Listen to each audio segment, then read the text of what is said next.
Menteri Sambodo, sering disingkat dengan RAT, Pemirsa, Kejagung sita uang tunai senilai 301 miliar terkait dugaan TPPU mewakili dana pengadaan laboratorium. Korupsi merupakan salah satu masalah kronis yang menghambat pembangunan di Indonesia.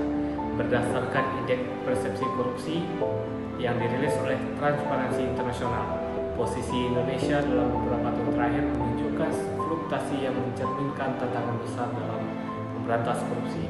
Pada tahun 2023, Indonesia mencatat skor 34 dari 100 yang menempatkan di peringkat 110 dari 180 negara. Meskipun ada perbaikan pada beberapa aspek, angka ini masih jauh dari ideal yang menunjukkan perlunya upaya serius dalam reformasi birokrasi dan penegakan hukum.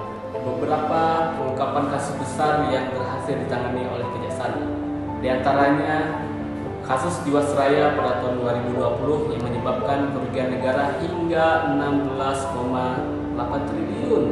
Kasus Asabri tahun 2021 dengan kerugian negara mencapai 22,78 triliun.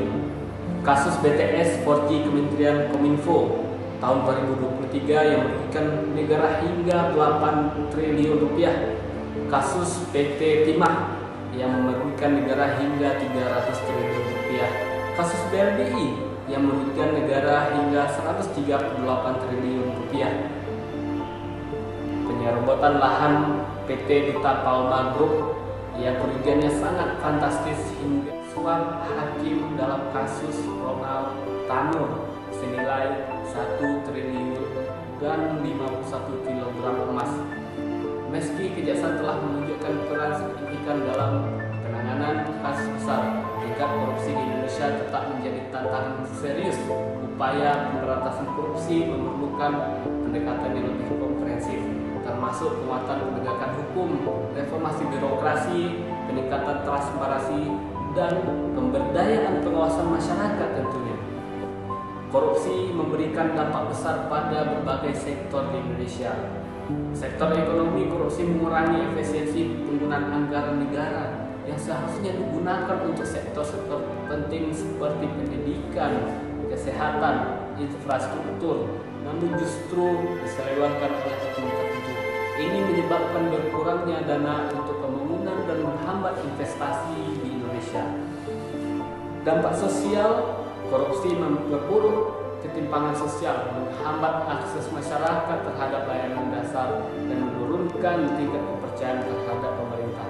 Dampak politik, korupsi merusak legitimasi pemerintahan dan mengancam stabilitas politik di Indonesia, memicu ketidakstabilan sosial dan merusak demokrasi. Dampak penegakan hukum mengurangi efektivitas sistem hukum dan menyebabkan ketidakadilan dan menghambat reformasi hukum yang diperlukan oleh masyarakat di Indonesia. Dalam segi lingkungan, korupsi dalam sektor lingkungan dapat mengakibatkan kerusakan alam yang serius seperti deforestasi ilegal dan pencemaran lingkungan. Korupsi telah merusak hampir setiap aspek kehidupan di Indonesia, mulai dari ekonomi, sosial, politik, hingga lingkungan hidup. Untuk mengatasi dampak ini, kita membutuhkan upaya lebih tegas dan penegakan hukum pemberdayaan masyarakat dan penguasaan integritas pemerintah. Hanya dengan mengurangi korupsi, Indonesia dapat mencapai pembangunan yang berkelanjutan, menciptakan pemerintahan yang lebih bersih, dan meningkatkan kesejahteraan rakyat secara merata di seluruh Indonesia. Dengan perjuangan bersama, kita dapat mewujudkan Indonesia yang bebas dari korupsi, menuju masa depan yang lebih adil, sejahtera untuk seluruh rakyat Indonesia. Merdeka!